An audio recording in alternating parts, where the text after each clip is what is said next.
40 with the 40 on me. I be sliding through the 40 with the 40 on me. 40 with the 40 on me. I be sliding through the 40 with the 40 on me. I keep that 40 on me. Let me talk my shit. Rain and then break. I'm just wishing on the star. We was on the road to riches. How the hell we get this far? Plug got love for me. Set up in his quarter zone. When I got the whole thing, he throw an extra quarter zone. Slide through your block, start scratching like a DJ. You ain't out there, we gon' bring it back like a replay. Running through this shit with a stick like a relay. I don't even fuck with these niggas move like the 3K. Dumb shit, come asking niggas who want this. Draco, 808s, turbo, arms cross asking niggas who run shit.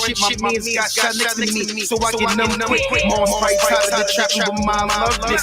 Ain't in my hands, but I already know not above this. Brother got a 35, he left me in the streets alone. Gotti got killed, but she never let the sleep on home. Man's got the wrong pill, said he won't be the same. Knows his kids, I never ever thought it'd be the same. Slept on the bed, he was asleep on the floor. When he had food stamps, he used to split him at the store. We was 10 toes down, my nigga, we stood tall. Always talk about the ball, but he never tried to score. Niggas had his baggage, trying to fly with the pilot, trying to get it in my car. Never know what's the mileage. I done did fly shit, ain't never needed stylist. Method man, slide little niggas like what's the knowledge? Bruce Lee, Roy Glow, and I ain't need the polish. Grade A work, I couldn't average up in college. Built a strong team, then I started making plays. Niggas. I made a mistake. My bad. I had the dub. Why you ain't tell me it was dubbing like that? That should sound much better. I be on the 40 with the 40 on me. I be sliding through the 40 with the 40 on me. 40 with the 40 on me. I be sliding through the 40 with the 40 on me.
Check. Mic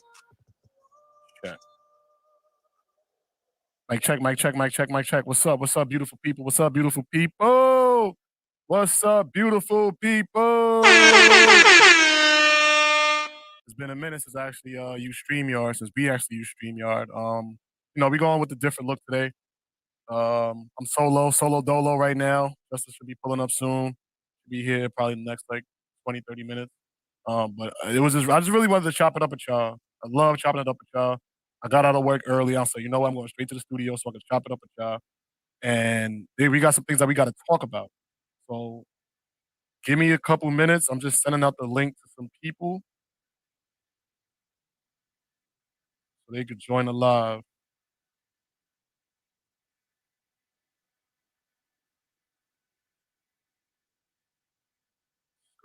One topic that happened this week. We're gonna be discussing just my perspective. This is just my perspective. We're gonna be talking about abortion rights, the New York gun laws, school being out, all these different things. There's a lot going on in our communities right now, and I feel like that we're not really addressing. And I'm here to just provide my perspective. And I think that's the route that we all need to take. Unfortunately, we don't have enough discussions, and we just have people yelling across the hall from each other, whether you're right wing, left wing, red, blue, black, white, Asian, Filipino, whatever the case is. We don't have enough discussions about different perspectives. And I think that's the problem. I think we need to have more discussions with each other about some of these things that are going on in our community. Unfortunately, we don't have enough.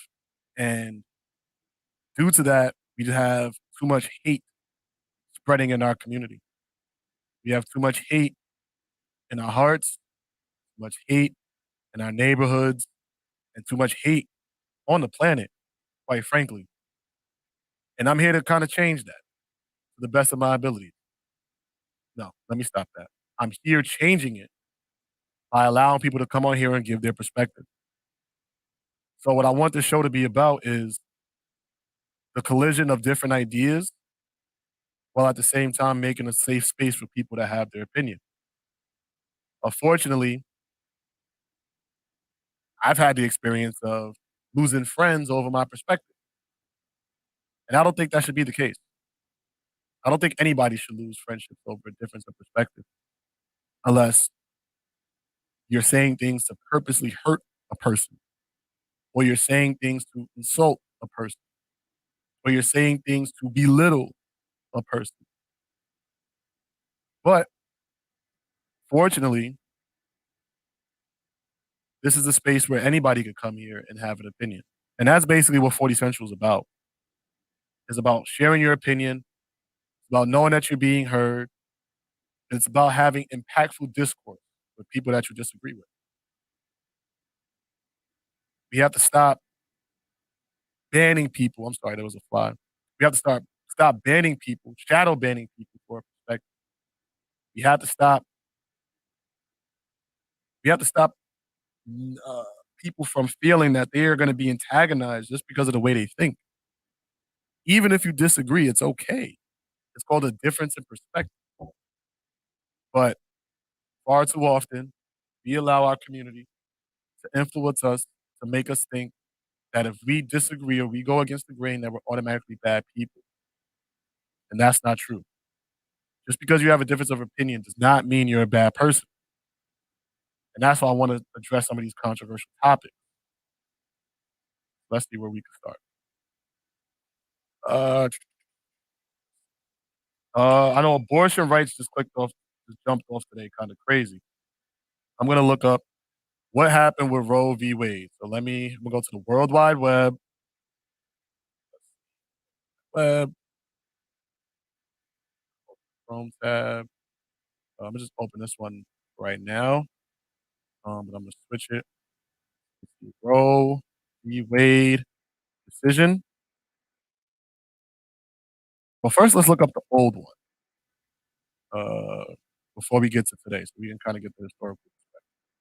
First Roe v. Wade decision. So it's gonna use Wikipedia. I mean, we already know Wikipedia is not the most credible source, but it's one of the easiest ones to use. So here, the Supreme Court decision on January 22nd, 1973, the Supreme Court issued a 7-2 decision in favor of Jane Roe, Norma Corby, holding that women in the United States had a fundamental right to choose whether to have abortions without excessive government restriction and striking down Texas abortion ban as unconstitutional. So for those who don't understand, basically let me read it one more time. On January 22nd, 1973, the Supreme Court issued a 7-2 decision in favor of Jane Roe, holding it that women in the United States had a fundamental right to choose to choose whether to have abortions without excessive government restriction and striking down Texas abortion ban as unconstitutional. So basically, Texas had it so that way, if you wanted to have an abortion, it was pretty much illegal, or they felt that it was you should not have the right to choose whether or not you want to abort a child. And there's a whole conversation. There's like a lot of discourse as to what constitutes for or how much time it takes to actually create a child once the sperm enters the egg or intercepts with the egg. Sorry, I'm not like super versed on the terminology and stuff like that. But overall, what does it mean when you have a child, a potential life, and a woman decides that she wants to abort the child or potential life, whatever you want to call it? In 1973, they felt like the woman should have the choice as to whether or not that um let me make sure I'm saying this correct. I'm sorry. Let me gather my thoughts. In 1973, they felt as if the woman should have that choice if she wants to go through with the abortion or she doesn't want to go through with the abortion. There has been always a huge debate as to whether or not the individual person should have that right. And today, they made a new decision. So this one was 1973. Like I said, at this point in 1973, they felt that women should have the right to choose whether or not they want to have the abortion. It was 7-3, 7-2 Supreme Court decision during this time. Some of the opinions. Let's see. After reciting the facts of the case, the court's opinion first addressed procedure and justiciability. This includes mootness, a legal doctrine that prevents American federal courts from hearing cases that have ceased to be live controversies because of inter- intervening events. Under a normal application, the doctrine of McCorvey's appeal would have been considered moot because she had already given birth to her child and therefore no longer had a pregnancy to abort. So this is about mootness. Abortion and rights of privacy. After dealing with mootness and standing, the court proceeded the main issue of the case, constitutionality of Texas abortion law. The court first surveyed abortion status throughout the legal history of Roman law and Anglo-American common law. It also revived developments of medical procedures and technology used abortion. Let's see, let's see, let's see. It's a bunch, it's a bunch, it's a bunch. So there was some support for Roe. There's been a lot of support for people who are pro-choice. There's support. There are other people who are opposed to Roe, who are considered to be pro-life. And let's see, you can find like a general synopsis of what the support means. Abortion rights were especially supported by younger women within the population control movement. Mostly the corporation was due to feminists who wanted some of the popularity already enjoyed by the population control movement. In addition, population control advocates thought that legalizing abortion would help solve the coming population crisis, which demographers have projected. So let's look at this, right? So even with this take right here, population control, for support of the pro-choice. People thought that with pro-choice, right, that it would help reduce or maintain population control because some people are going to just get their children aborted. And there's a catch-22 to that, right? And the general conversation as to whether or not the woman is ready to have that child. Like that's usually like one of the philosophical debates when it comes to abortion. And some people feel as if a woman is not ready to have a child, then if the child comes into the world and the woman is not ready, then that child is not going to have the basic necessities, food, water, shelter, um, medicine, things like that, that the child may need. Therefore, being that the woman isn't ready, she aborts the child so that way the child won't have to deal with those issues that the woman was not ready to help. The people who say, pro-life, they're looking at it as like, why why not let the child fend for themselves? Like, okay, yeah, you may not be able to provide, you may not be able to give the basic necessities, but You have orphanages. You have um, people who adopt children. You have people who will take in children who don't have adequate housing or the basic necessities. There are people out there willing to help children who were born in bad environments. I feel like at the end of the day, you know what? Let me not give my opinion yet. I'm not going to give my opinion yet. Let me just continue to scroll. Opinions to Roe. Opposition to Roe, but support for abortion rights. Some supporters of abortion rights oppose Roe v. Wade on the grounds that it laid a foundation for abortion in civil rights rather than human rights, which are broader and will require government entities to take active measures to ensure every woman has access to abortion.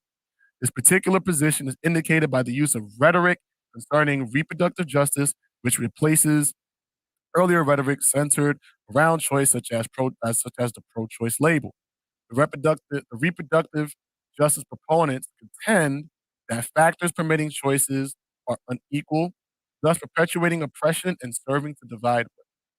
Reproductive justice advocates instead want abortion to be considered an affirmative right that the government would be obligated to guarantee equal access to, even if the women seeking abortions are non white, poor, or live outside major metropolitan areas. That's important. When we look at the Roe v. Wade issue, part of it is that unfortunately a lot of black and brown women don't have access to adequate facilities, access to abortion clinics and stuff like that. And we saw Planned Parenthood come into play. Now, what is Planned Parenthood? Let's look this up. So to combat and kind of equal the playing field for abortion, we saw what is Planned Parenthood. Okay. This is the website.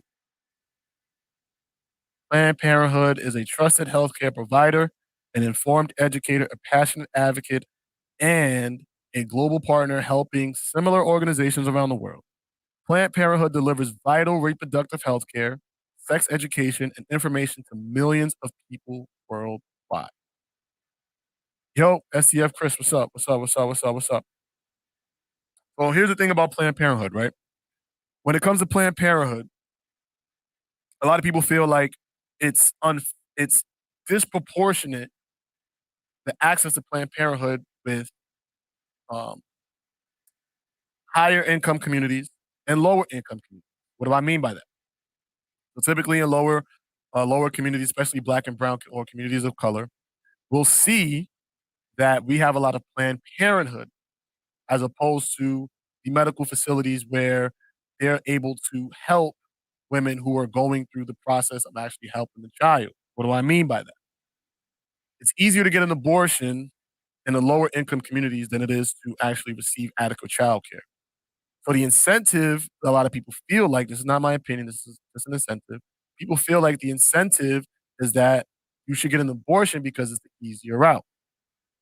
Whereas in more affluent communities, they'll say something along the lines of, okay, here are the facilities to help you with the childbearing process, especially after the child is born.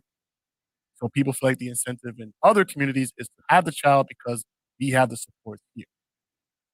I feel no, I'm not even gonna get to I keep trying to throw in my opinion. I'm not gonna do that yet. Not gonna throw in my opinion yet. But when it comes to Planned Parenthood, a lot of people feel like it's unfair because in communities of color, especially with black and brown people, they feel as if sorry, I just wanted to share that. Wanted to share my tab. Right, here we go. Tab. So a lot of people feel that in Planned Parenthood,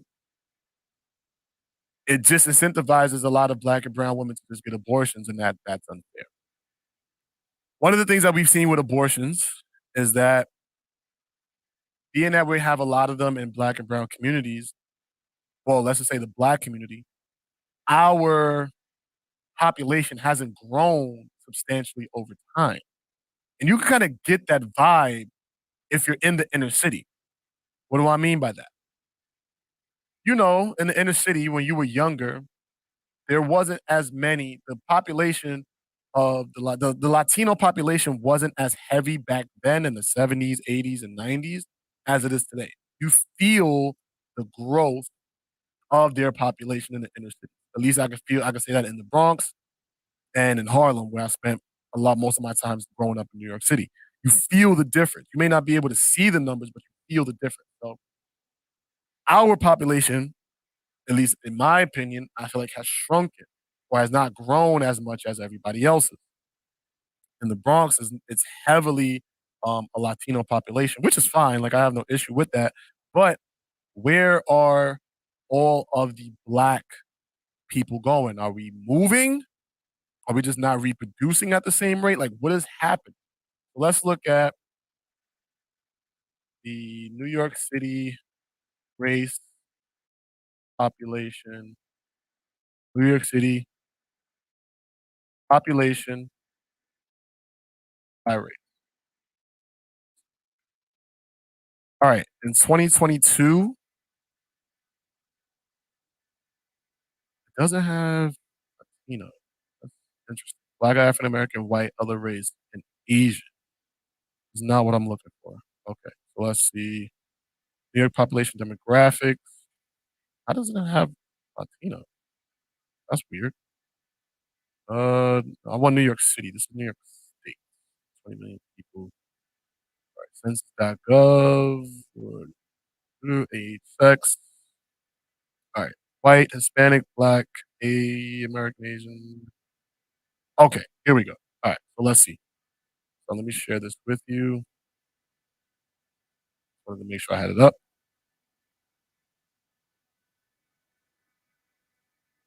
Share screen. Tab. All right. So here we go. All right. When you see this up here, this is 2021, it looks like. All right. Yeah, this is 2021. In 2021, the population, white percent was 41, black was 23, Hispanic and Latino was 20. So they've already surpassed us here. Now I want to see if I could change the year. Why doesn't it have if I could do it by year? Ah, this sucks. This sucks. This sucks.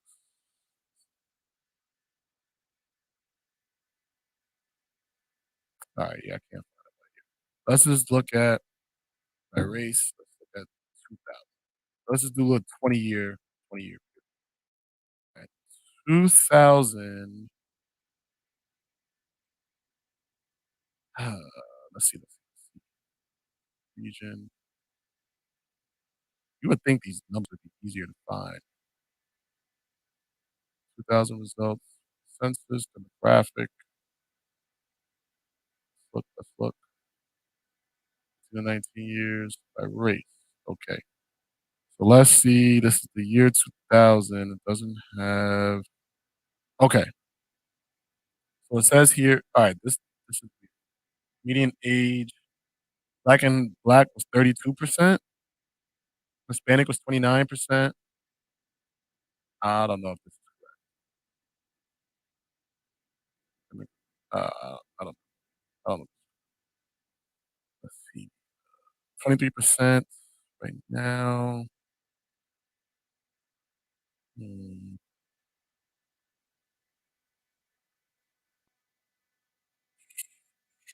Let me see. I'm trying to find it.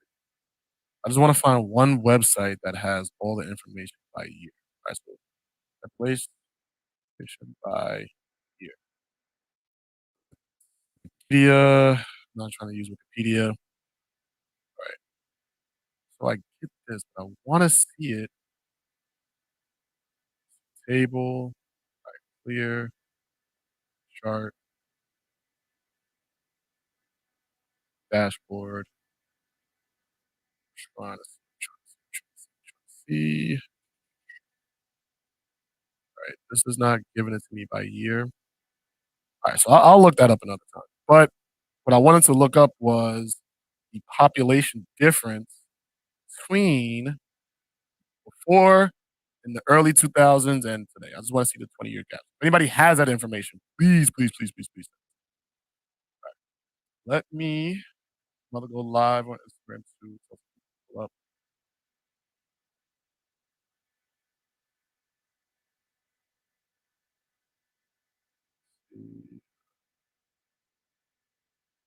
the live, live, live, live, live.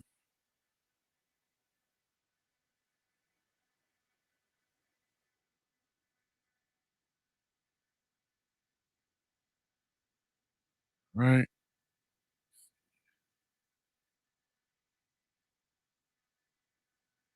Just my perspective. I hope nobody takes my opinion.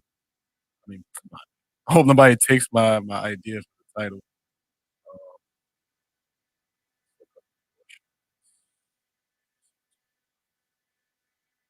Matter of fact, let's go to gun laws. What does this mean? NY gun law.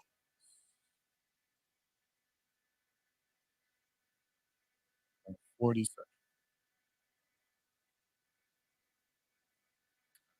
partners, gun, motto. All right.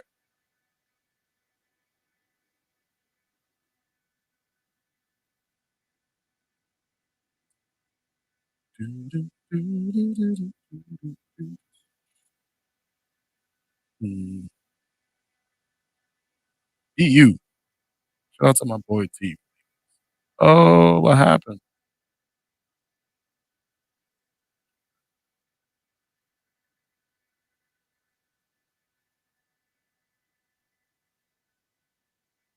Just my respect. Gun laws in 40 Central. Branded partners add next. Kind of.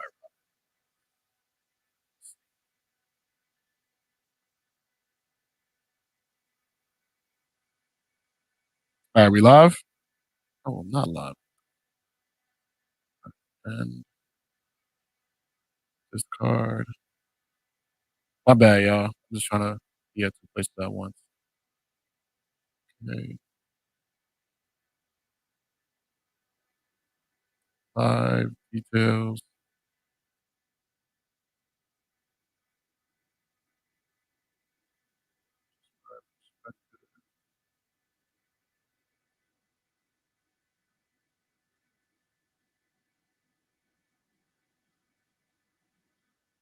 New York gun laws on 40 touch.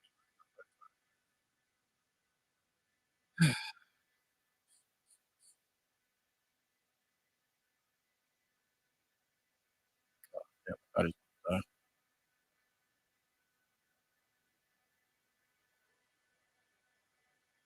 pull up on me.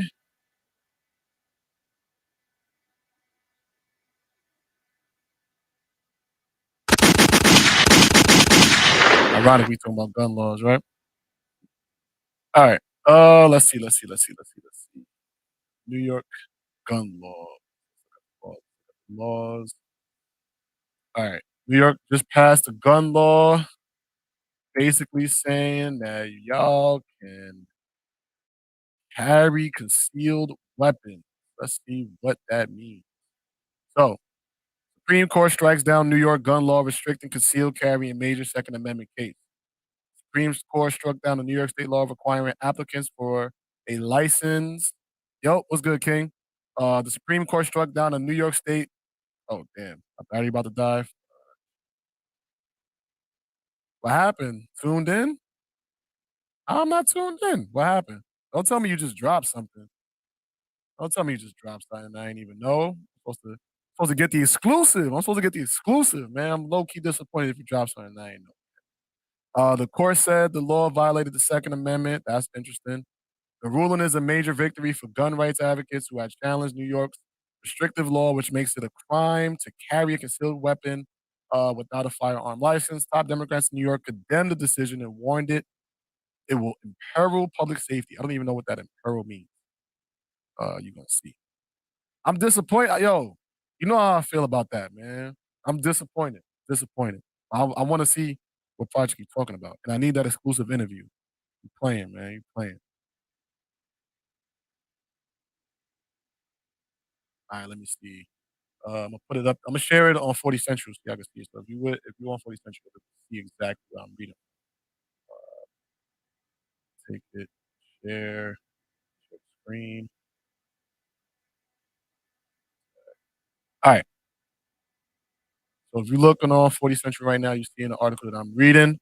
The Supreme Court on Thursday struck down a New York State law requiring applicants for a license to carry the gun outside of their homes to have proper cause to do so, saying it violated the Second Amendment of the Constitution. So this is an interesting topic here, and I had this conversation at the barbershop just yesterday. So shout out to the barber DTB. We always have these great discussions. It's about life and politics and philosophy, basketball. So shout out to him. And this came up, and we had a really in-depth conversation about gun laws in the United States and gun laws in New York in general. So for those who don't really understand what was going on, if you had a firearm on you, you were breaking the law. So it was unlawful for you to carry a concealed weapon. Could not do that. It was unconstitutional in New York City. A lot of people who are advocates of the Second Amendment felt as if this was a violation of their American rights, the right to bear arms, which is the Second Amendment. For those who don't know, I'm going to just read it out loud. That way we're all on the same page. So that way we all know what the Second Amendment is. In 2008, let me see. District of Columbia versus Heller, the Supreme Court held that the Second Amendment protects an individual right to possess a firearm unconnected with service in a militia and to use that firearm for traditionally, sorry, I must be messing up today, to use that arm for traditionally lawful purposes such as self-defense within a home. Self-defense within a home.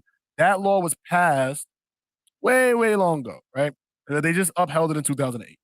So there was a huge discrepancy between one side who says, listen, everybody should be able to own guns. It's your Second Amendment right, whatever, whatever. Then there's a whole other side who believes that everybody doesn't deserve or doesn't need to have guns because the more guns we have in our streets, the more dangerous our streets are going to be. That's kind of like the philosophical debate here. So in New York, you are not allowed to carry a concealed weapon. Why? A lot of people feel like in New York, especially in New York City, it would be too dangerous. We have too much gun violence. There's too many people getting killed every day with guns. It's crazy. If you allow people to just walk around with concealed weapons, it's going to be a frenzy outside. We've had that conversation here on 40 Central. And my perspective was, I felt as if people should have the right to choose what they want to do. You should have the right to choose if you want to carry a firearm or not. You should have the right to choose if you want to have a firearm in your home. Unfortunately, I think there's a lot of rooted racism within gun rights because the most strict gun laws are in communities where there are large populations of Black and brown people, right? Even if you look at it from the historical context, the Second Amendment really came around for people to protect themselves around a lot of large slave rebellions. Also, it protected the people during the American Revolution, right? And it also created a equality or a level playing field between the people and the government, right? So once the people don't have access to firearms, the government can come in and do whatever they want to do. Some people think that it's okay, some people don't. But wherever you stand, it's important to understand where New York is right now. So that way you can better prepare and that way you know what's going on. So like I was saying, they just passed a law. You probably already seen it on TikTok, on Facebook, and all that other stuff that you can carry a concealed weapon. A lot of people are against it, and at the same time, a lot of people are for it. So I want to see where you stand. If you on the live right now, shout out to you. I appreciate you. Come in on the YouTube live so that way you can comment there and you can call in, and I can give you the link so that way you can share your perspective on the show live. You can come in and do the video. We can have the back and forth. Like what I was saying was that people on one side believe you give guns to New Yorkers is up and it's stuck, is gun violence is going to be chaos everywhere. Other people feel like if you do give people the right to bear arms in New York, they can now protect themselves. And there's stats that go both ways. So one of the things I like to look at is how it affects women having these rights, right? Having the right to carry a concealed weapon. How does that help or hurt women? A lot of stats show. Let me take this off of YouTube. I'm sitting here talking to IG like I ain't got people on YouTube. Shout out to the people that's on YouTube rocking with me too, on Twitch that's rocking with me right now, and on Facebook and on IG. I appreciate y'all. So, when it comes to the women, that's what I was talking about. When it comes to the women, right? Unfortunately, people feel like it may not really help women too much because they don't have that. And again, this is just some people. This is not my opinion. Some people feel like a lot of the women don't have that killer instinct, and it'll actually put them in harmful situations where they may pull out a gun to protect themselves, and that person who is robbing, raping, whatever's going on, whoever's committing the crime, will then be afraid and kill that person. That is a perspective, right? But a lot of the stats show also at the same time is that women can now prevent rape, robbery, home invasions if they know how to not only carry a concealed weapon, but then use it in the right manner. The education is the key component here, in my opinion. Let's see. Let me address this comment. Vic said, I believe as a homeowner or a business owner, you should if you want to. That's how I see it. Power of choice, right? You should want to do it if you want to, right? That doesn't mean you have to go buy a firearm just because the law says you now can. But and now if you have that, you now have that choice. So if you want to do it, you can. And I feel like that's the way it should be, right? I don't think that the government should be able to come in and say, hey, the government can have the biggest military in the world. We have guns in France. We have guns in Germany. We have guns in our own country. We have guns in Mexico. Everywhere we go, we have guns. But our people can't. I don't think that's right? And then also at the same time, a lot of these people who are right, who have the right education behind gun ownership, you come to find that a lot of the crimes in their cities have declined. All right, I got a shout out to the manual. The manual, appreciate you, bro. I love how shows like The View peddles how gun laws will change when Black people get guns, while neglecting the fact that gun control laws are in liberal democratic cities. That's true. We're voting for the racists. Please say more about that. What do you mean by we're voting for the racists? That's the interesting thing. Let's see. I'm jumping back and forth. So I'm on IG and YouTube. So I'm trying to get to all the comments. Let's see over here. Yeah, man, be you. That's what it's about. Shout out to my boy T. We went to college together, and he was making these shirts. I copped one out. I don't have the link. I don't even know if he's still making these shirts, but if he is, shout out to T. But like I was saying, gun laws, how it affects women. Some people feel that women can better protect themselves and prevent a lot of crimes from happening. Some people feel like it'll actually jeopardize women because if they pull out a firearm and they're uneducated and they don't know what they're doing, they're more likely to probably be killed than just robbed, raped, or having a home invasion. So that's kind of like the divide there. And I kind of like to see the numbers. And from the numbers and the research that I've done, it looks as if women are more protected in cities where they have these gun laws, where women can now carry weapons, because if the intruder or the criminal knows that this woman may be armed, it may serve as a deterrent for them to even try to commit the crime against them. So now the women now have the right to defend and protect themselves, which I'm all for. I'm all for. As long as they get the proper education. And now for the men, right? Doesn't mean that men are just going to be out there killing and shooting and doing all these crazy things just because they have guns or access to guns. In my opinion, my humble opinion, this is just my perspective. You see the name of the title of the show. This is just my perspective. I feel that with these with this now Second Amendment thing happening in New York, you may see some crime decrease as a result. Why is that amongst men? Unfortunately, we have a lot of people who prey on the innocent. They'll they'll go outside, prey on the innocent, and unfortunately, you'll see a lot of innocent people get hurt because people don't have the means to defend themselves. Now, we see more people starting to carry firearms, you'll start to see like, oh, people could actually think and have sense and be like, yo, this person may be armed. Let me fall back. That may happen.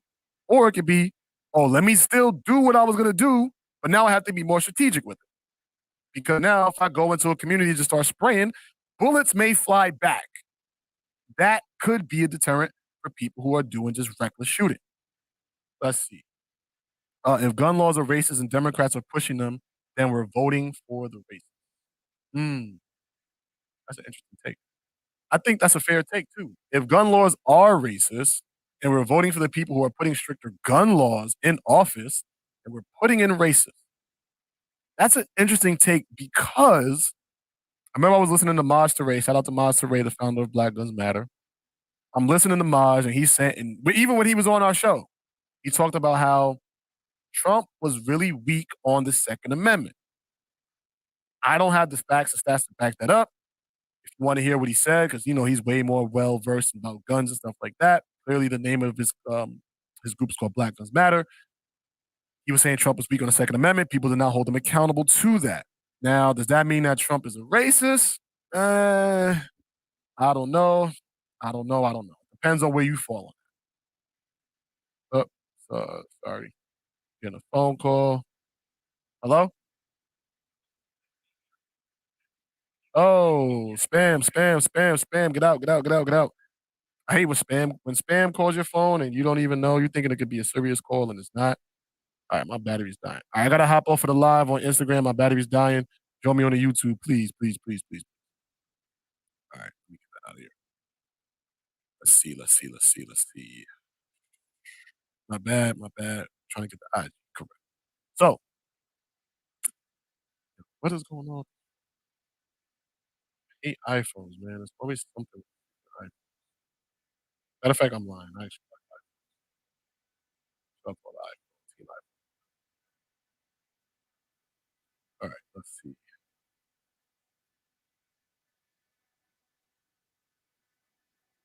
Mm,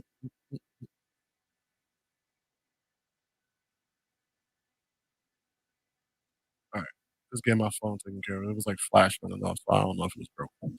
All right. So now, when it comes to crime, right? Let's just look at some of these scenarios that we've had that have caused New York to just pause and really think about what's going on in our city.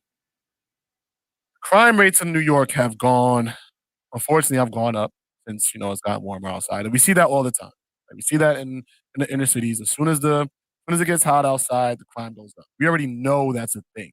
Even if we don't have the stats to back it up, we get that vibe that all right, summertime is coming by. It's gonna get nasty outside. We already know what time it is in New York City. So going back to the philosophical debate, should the innocent be able to carry firearms? If you already in New York City, you already know what time it is outside. Why would you not think that it's okay to carry firearms? Why should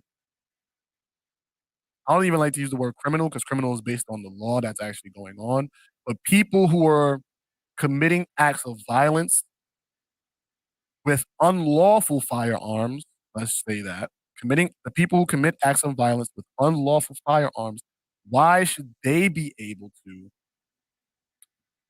cause havoc on the city, shoot innocent people, get away with it, and people not have the right to protect themselves. We saw a situation in New York where there was a shootout and the mom had the baby in the car, and I think the baby got struck. We've seen an innocent girl lose her life. We've seen drive-by shootings where barbecues are getting shot up, parks are getting shot up. We just saw a situation with I think a woman lost her life at a basketball game.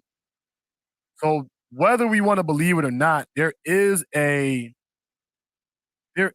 war going on outside, right? There's this famous line. I think it was about Beanie Siegel. He said, "There's a war going on outside. Nobody's safe." And a lot of the people who believe in the Second Amendment feel as if the Second Amendment allows you to have some type of safety. And I tend to agree with that. I feel as if, just because more people are going to have guns doesn't mean that there's going to be more crime. I think it always stems down to education. Just because you have a license to carry a gun, that doesn't mean that you're educated on it. That doesn't mean you know what you're doing. And that doesn't mean you won't hurt an innocent person. There's always risk when it comes with gun ownership. But the more educated you are, the better you can be in times of terror or in times of crisis. But I think that we have to make it very clear that we need the proper education behind gun control. I'm sorry, not gun control, behind these guns. Because as putting all these guns on the street and these people are uneducated is going to make the problem worse. I do believe that. People just out here saying, yo, my Second Amendment right, I'm carrying, it's whatever I want to do. I don't need any classes, I don't need any training. I can just do what I feel because is my Second Amendment right? Yes, that's your right. Yes, you do deserve to bear arms if you choose to. But at the same time, I do think that we need some classes to teach people how to properly store them so that way innocent kids don't grab them and hurt themselves, how to properly target and shoot because a lot of people don't know how to do that, how to manage a firearm so that way you know how to clean, how you know how to dismantle, take it apart, all that stuff. Like just the basics of how to properly construct firearms, and then also how to shoot too. A lot of people don't know how to shoot. Um, Unfortunately, a lot of people get in situations they've probably had a gun for 3, 4, 5 years, and then now a crisis happens and they don't know what to do because they haven't freshened up on those skills. So I think every year should be some type of tuning up, freshening up on education, making sure that it's almost like in school, like every year you're doing the same things over and over again to build that repetition. That way, when you're out in the real world, you just automatically know what to do. You know what to do. You know how to take notes. You know how to read. You know how to write. You know how to do these things because you did it for 12 years, 14 years. I think it should be the same thing with gun owners. Also, why not? Why aren't kids learning about guns in school? I understand it's very controversial, but there was once upon a time where kids in public schools were learning how to shoot firearms. Like that was a thing. Look it up. World Wide Web for a reason. It's Google.com for a reason. Look it up. These things are true. Kids were once learning how to shoot and manage guns.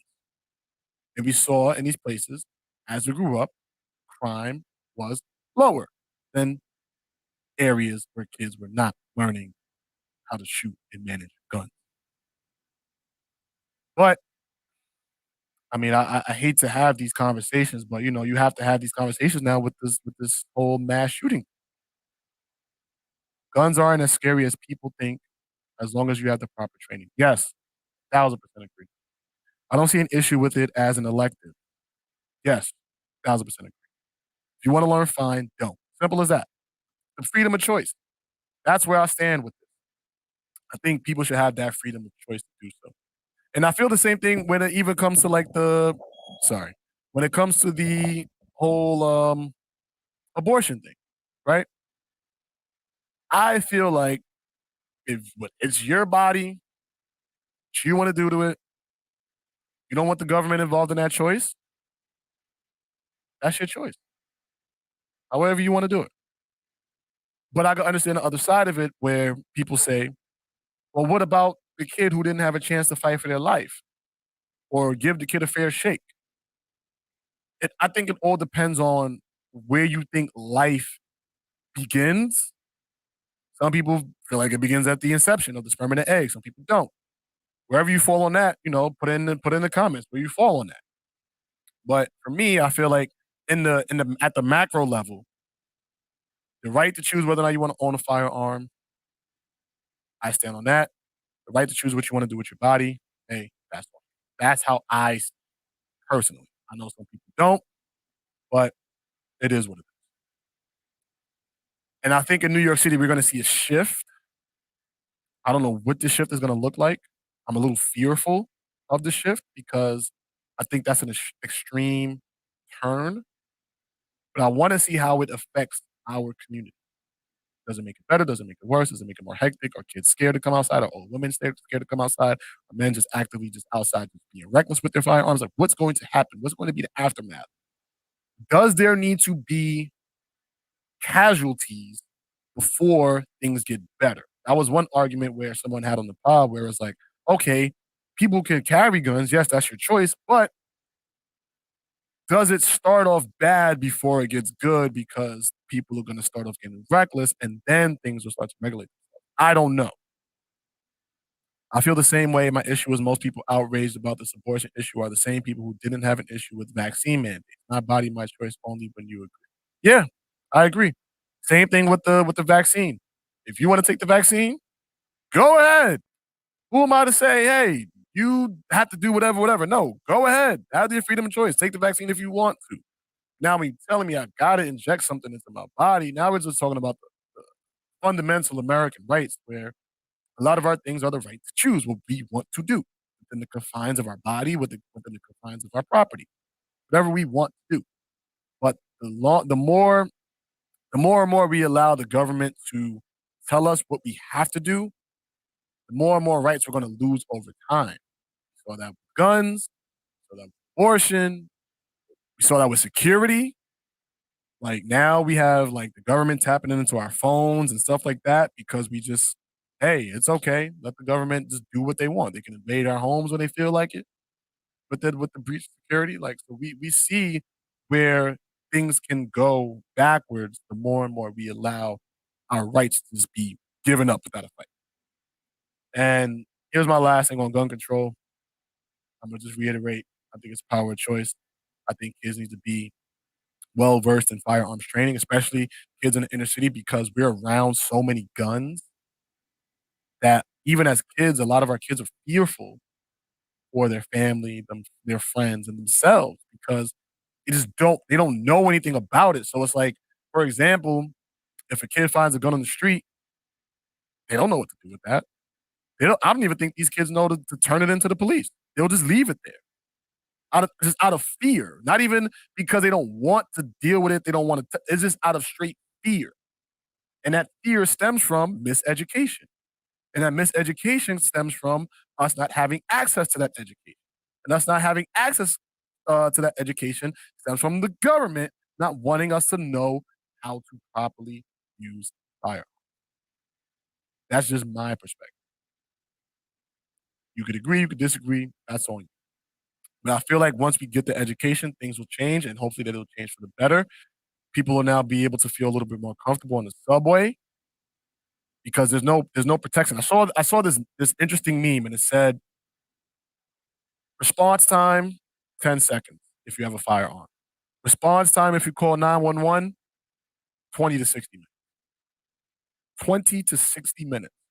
If you are in danger and you need someone to come help you, it may take you about 20 to 60 minutes before a cop is able to come near and assist you with the situation.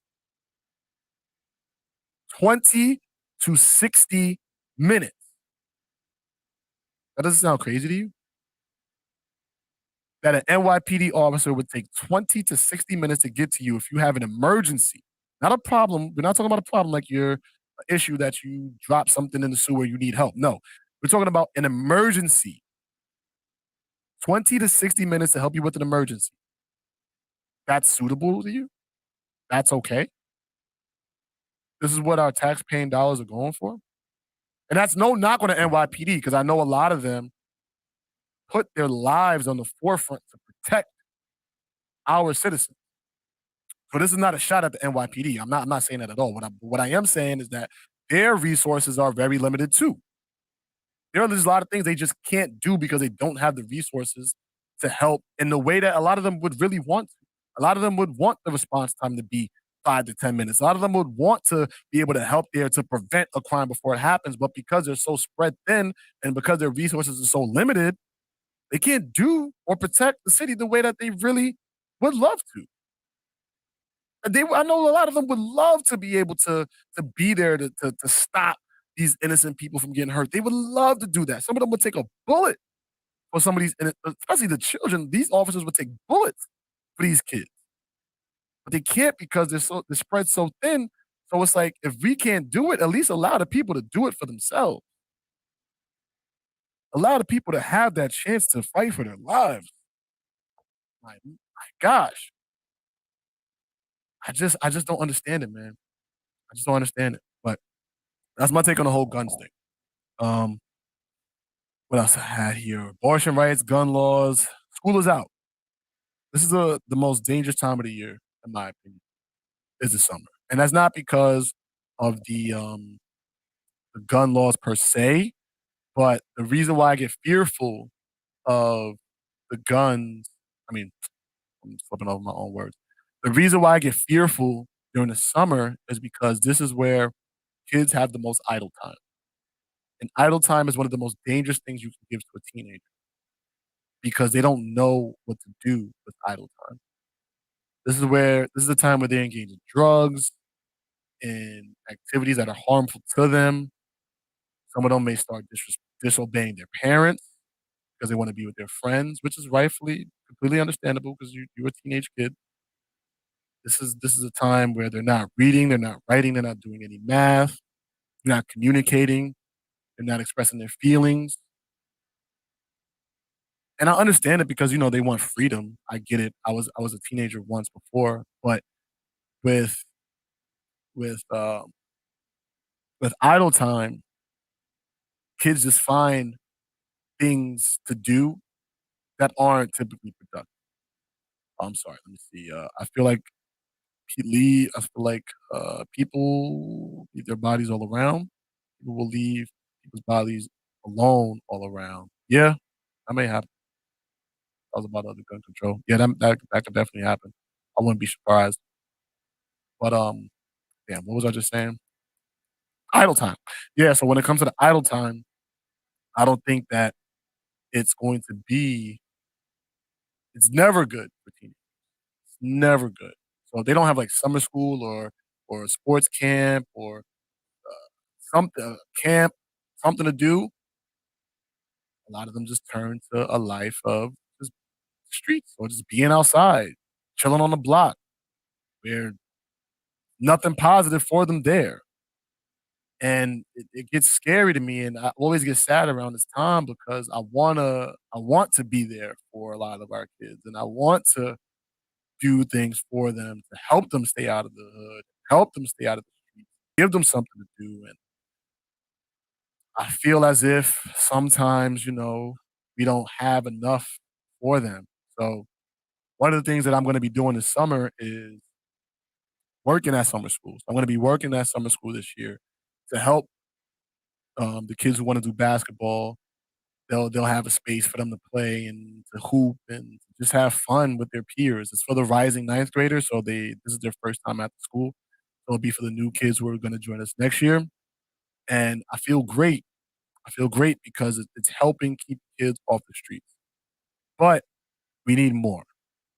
We need more. We need more community centers to remain open later, not during the day where teenagers are asleep all the way till 3 o'clock. We need community centers open until 12 at night, maybe 1 in the morning, because some kids just don't have anything to do at that time, so they're just on the block just chilling. It's like the trap, right? You're gonna run around, you're gonna do whatever you wanna do in the trap until you are trapped, and now there's nowhere for you to go. Unfortunately, that's the life of a lot of our kids, especially our inner city kids. They're on the block, they're outside, they're chilling until things go south, unfortunately. And this is where we see a, a lot of innocent life get taken because they're just spending idle time in places where they don't need to be, not even understanding the risks. So, like, I feel like as adults, we have way better risk reward management skills than you do as a teen. And I can speak for myself because even when I was 16, 17, I was outside chilling on the block, not understanding that that man over there may have just beat somebody up in another hood, and that person from that other hood is coming over here to deal with that person, and I'm just outside not knowing.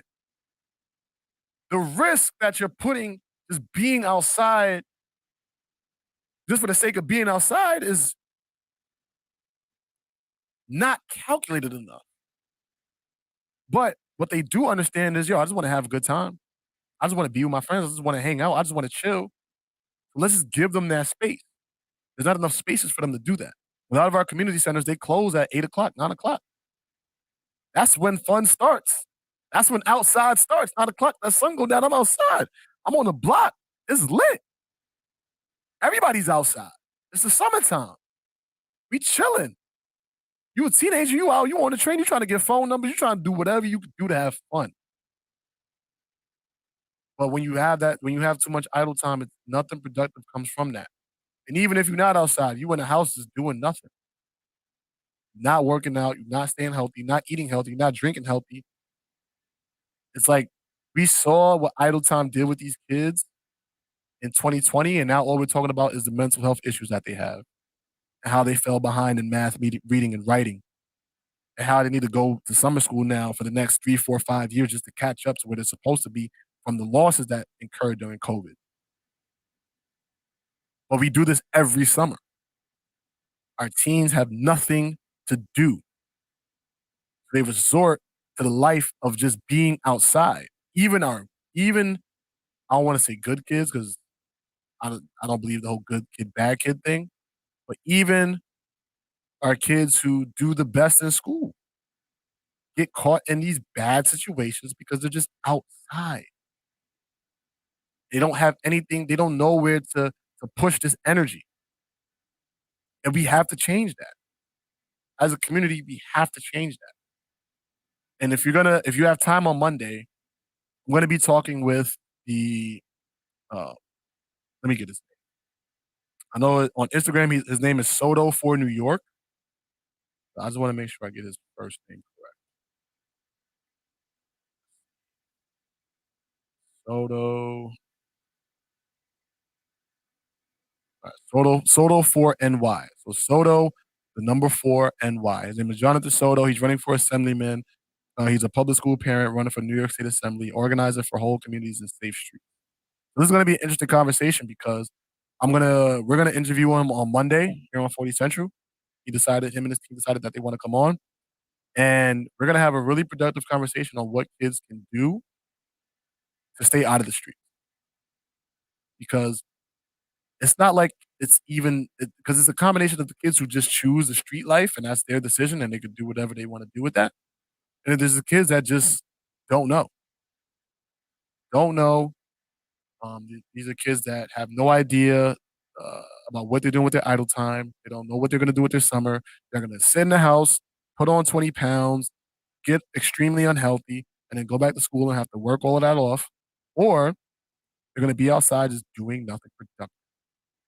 Does that mean we can save everybody? Absolutely not. Unfortunately, we can't.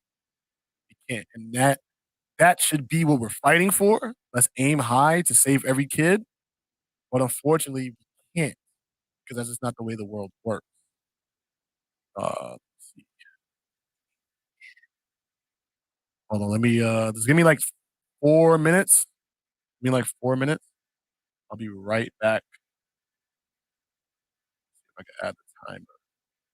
Countdown. No, I don't want to do that. You know what I'll do?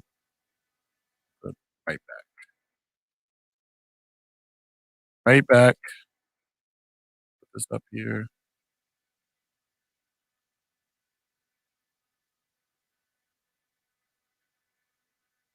All right, for those who come in. See, we'll be right back. Share this. I just have to run outside really quickly.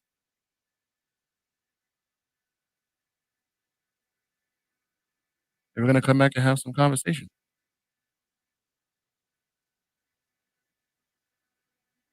Yeah, that's the stomach growling still all day. All right.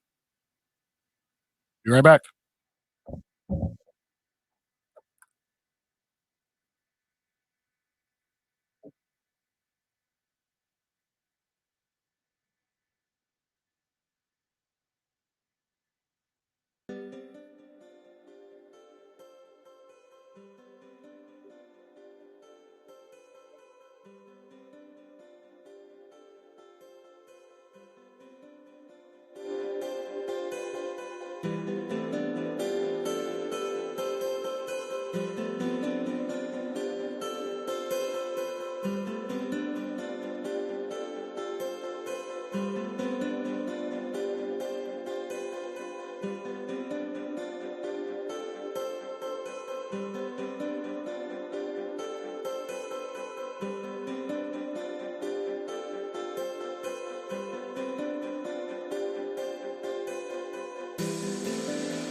everybody? What's up, everybody? What's up, everybody? We are back. We are back. We are back. Back. Back. I am switching up conversation. We're gonna go to sports. Let's talk sports. So,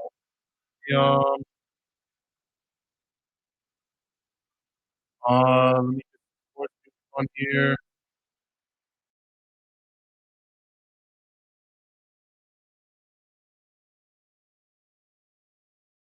Yeah.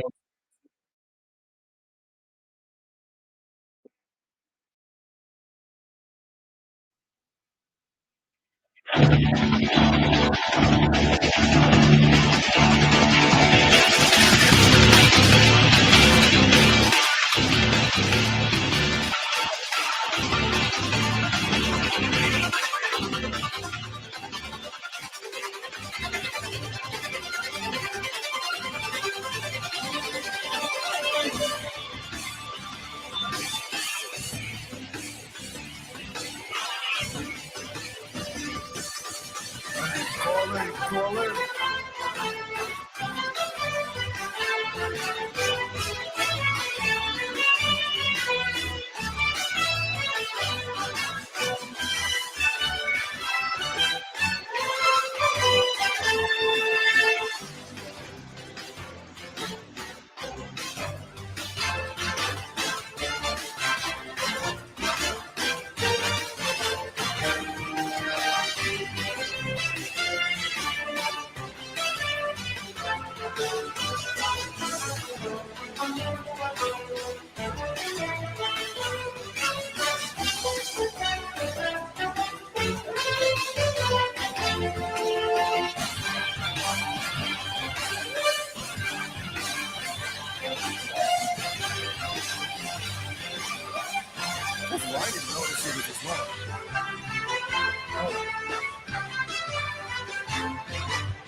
First of all, why is this joint 2 minutes and 20 seconds?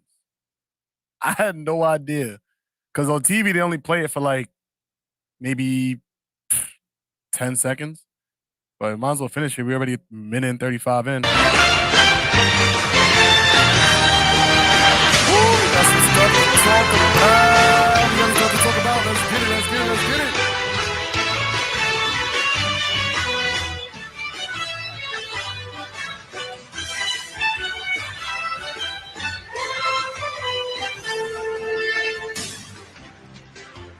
Let's go. Let's go. Mic check. Mic check. Mic check.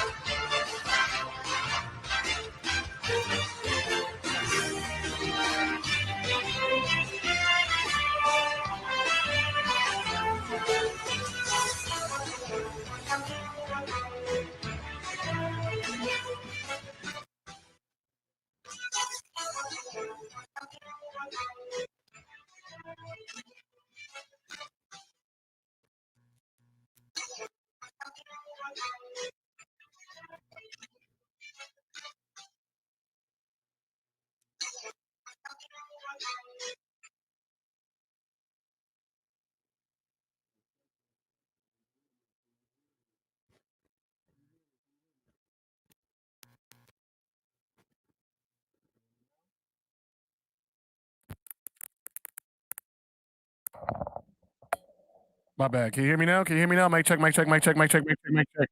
All right. Like I said, yeah, we got some stuff to talk about. We got some stuff to talk about. So, do this show. Doing this show, just my perspective on myself today. Just to join me later. If you can, if not, cool. This is why we have a live talk show. Where you can come in, call in, video chat in, however you want to jump in here. We're gonna have really, really good, really good. So, did I finish the? I didn't know what was going on with my phone.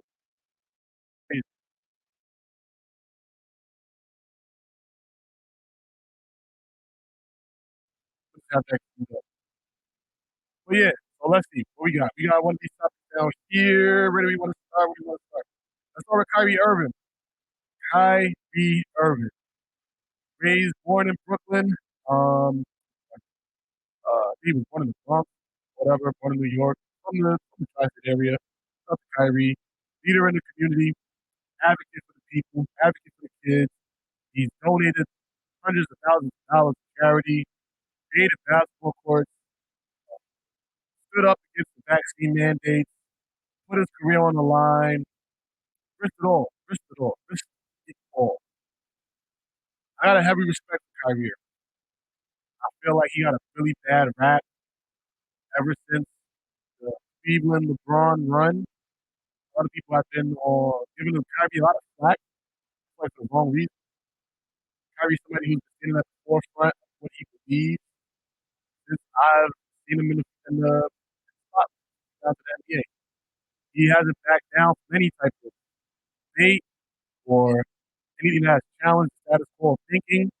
He's embraced it, and I appreciate him for that.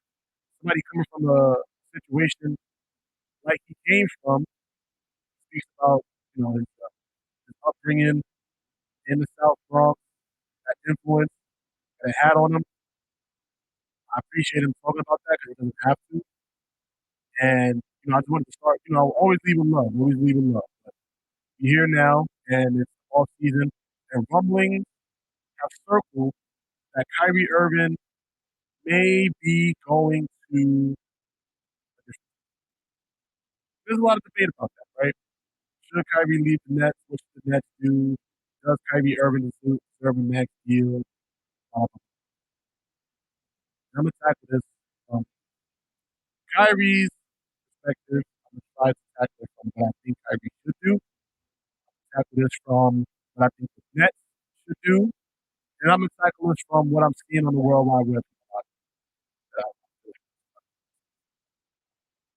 So before I do that, let me just take the link. I have to take the link, share it online with everybody.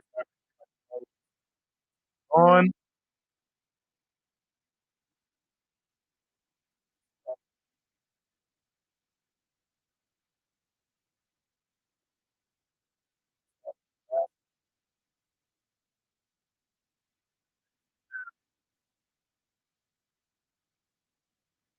Uh,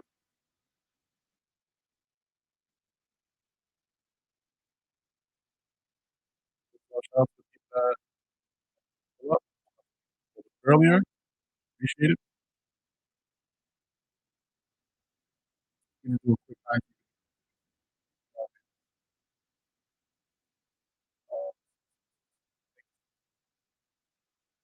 So, what's up, IG? Appreciate you tapping on me. I'm live right now. Central. Hit that link. Tap it up. Talking about sports right now. Well, I promise you, I'm gonna make this quick. I gotta make the video for the IG. IG, what's up? I'm live right now. 40 seconds. Tap it up. Sports. Kyrie Irving. On line right now. Hit that link right there on the screen. I'm running live.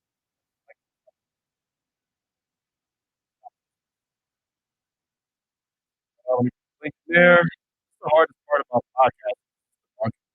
Marketing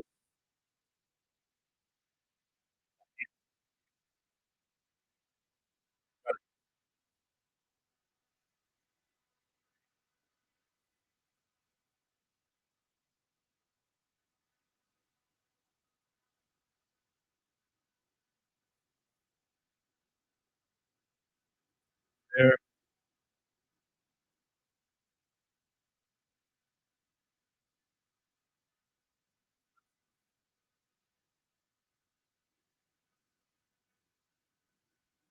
Happy Friday to everybody out there too. Happy Friday, happy Friday, happy Friday. All right, so like I was saying, Kyrie Irving, great, phenomenal person. Definitely been down for the community for a long time. Hundreds of thousands of dollars for charity. Uh, has done a lot for the Bronx, specifically the South Bronx. Has done a lot for the NBA. Has done a lot for just athletes around the world to influence the game in a way that he can put into work. Right now, he's in contract negotiations with the Nets. Rumors have it that they're at a standstill, or what do they call it, impasse.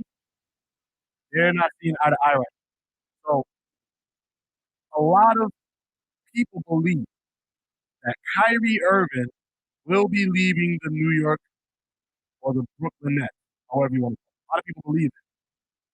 There's speculation, there's rumblings. A lot of people are saying these things about this is gonna happen, this is gonna happen, that's gonna happen. But this is all rumors.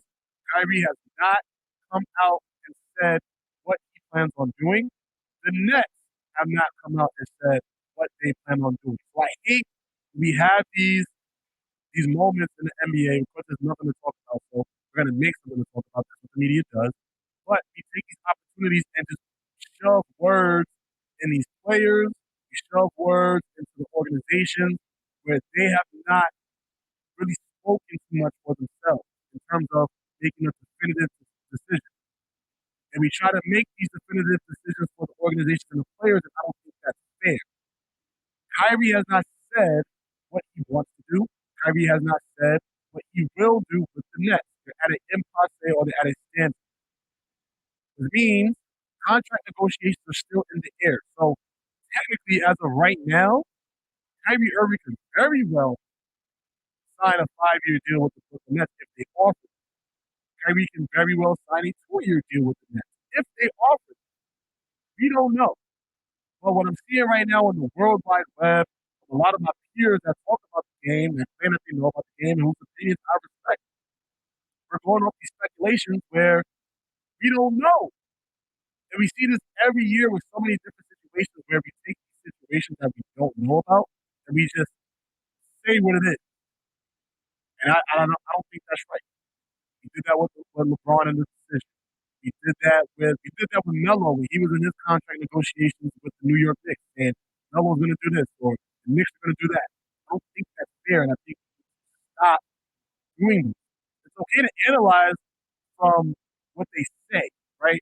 So when you hear or when the Nets come out and say we're at an impasse, so that's even like if we're at a standstill, if the Nets say that or if Kyrie says that, now let's just that.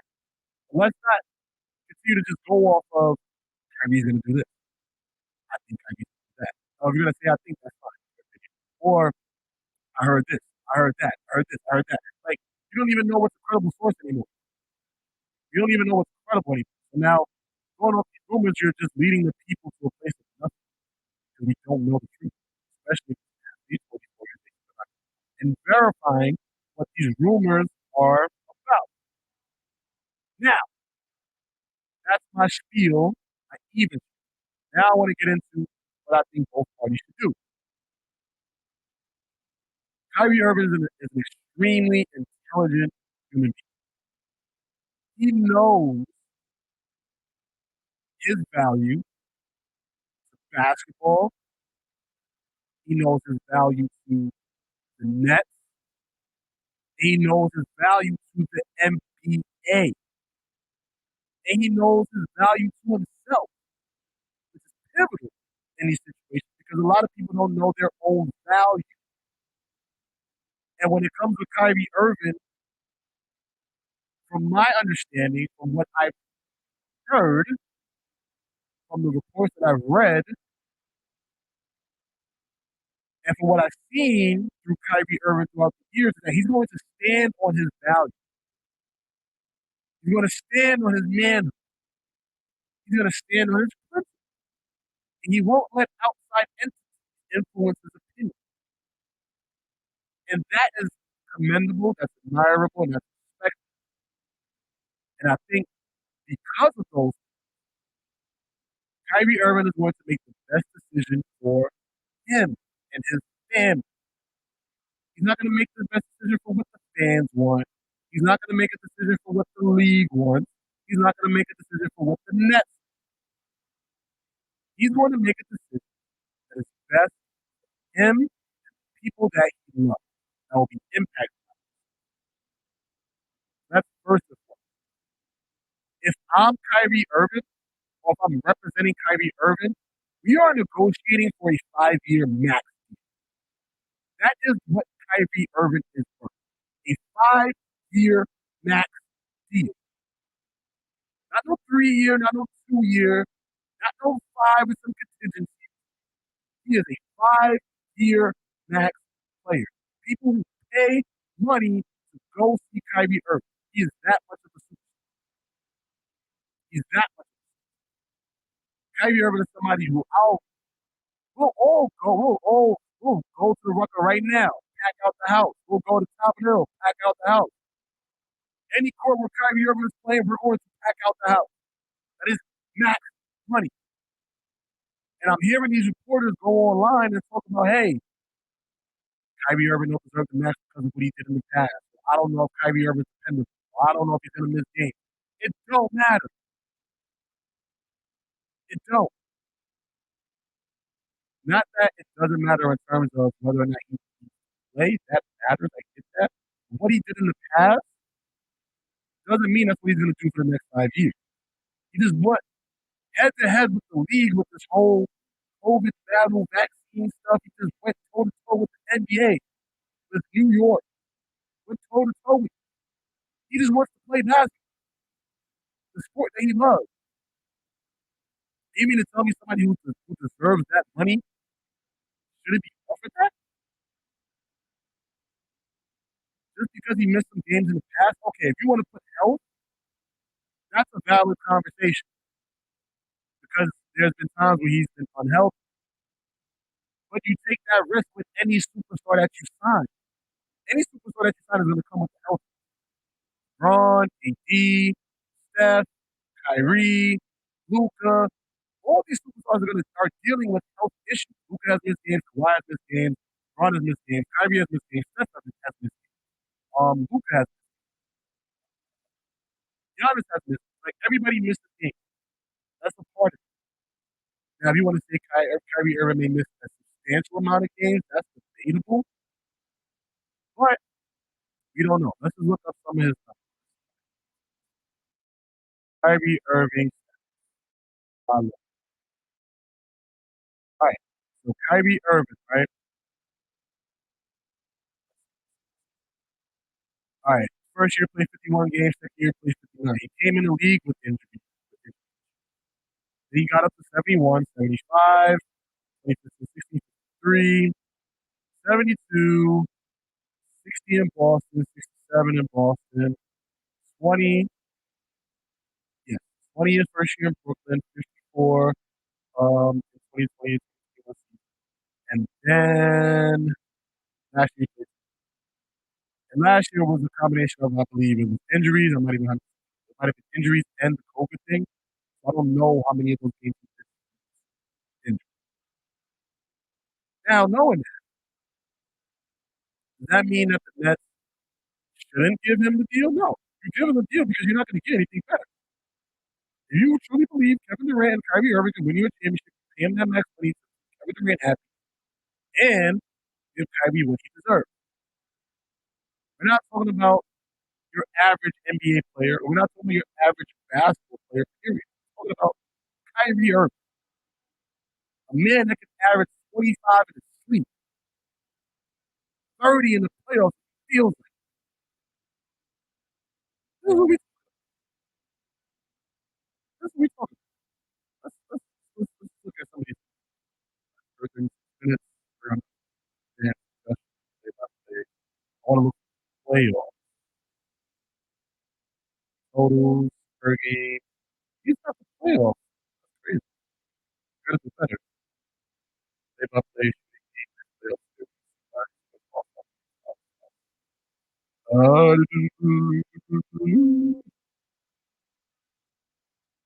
playoffs. He's averaged 27 in the playoffs before in the series. Yeah, that's high. So he averaged, oh no, 2017, averaged 30 against Golden State. That's 30. That's the highest game by average in the series. So Kyrie can give you 30 average. You've seen him hit some of the biggest shots in the NBA. You've seen it. So he deserves it. Give up that man his money. Because now if you're the Nets, what are you going to do? If you're the Brooklyn Nets, you're going to not pay him, he's going to walk for nothing. Now you have Kevin Durant that's going to request a trade. You're going to try to get a great trade deal. You're probably going to get it because it's under contract. It's not going to you, but you take a huge risk with that. And then you just shatter everything that you've been working for the past couple years. That just it don't make sense. So you're not gonna pay him because he missed some games, or you're not gonna pay him because of his battle he had with COVID. That to me, it doesn't make logical sense because Kyrie Irving is somebody who's going to sell those tickets. He's gonna sell those tickets. He's gonna win you games. And you have a shot at winning the championship. I don't think the Nets are that good, don't get me wrong. The Nets are not that good. But you got a shot with Kyrie and KD. A lot of people are holding the Kyrie and KD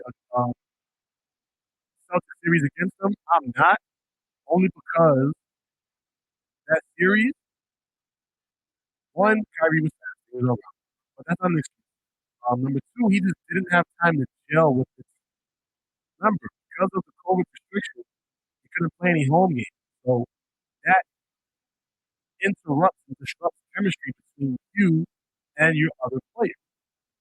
It just does. There's no way around it. It does.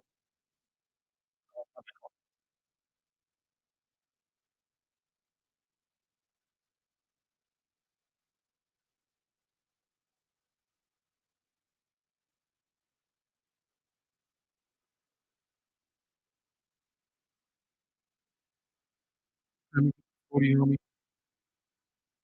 But yeah. So yeah, Kyrie Irving, you gotta pay him that money. You gotta pay him that money. You have to. So because if you don't do that, you're gonna take a big risk and get this elaborate trade package with Kevin Durant that may or may not happen, and you're starting to trade James Harden. You traded all your assets to James Harden that didn't work. Sign Kyrie and KD to max deals. That didn't. So now what is it that you're gonna do? Adding, yeah. Hold on. Let me see what's going on. Appreciate you letting me know.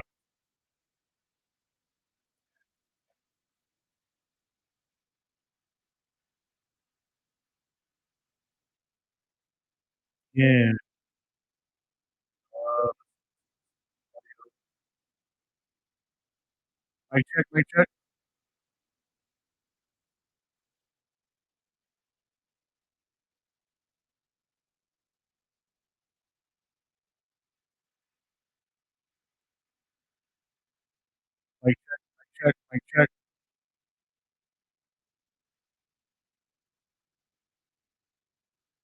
Checking it out.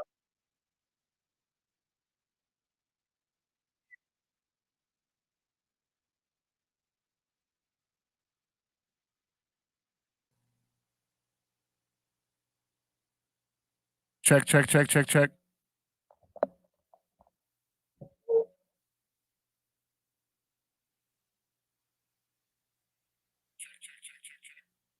All right, we good now. All right, I think we got it.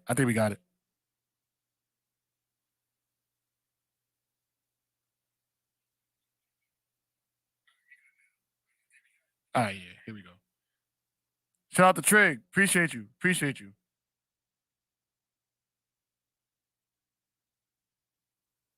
Real nigga 101.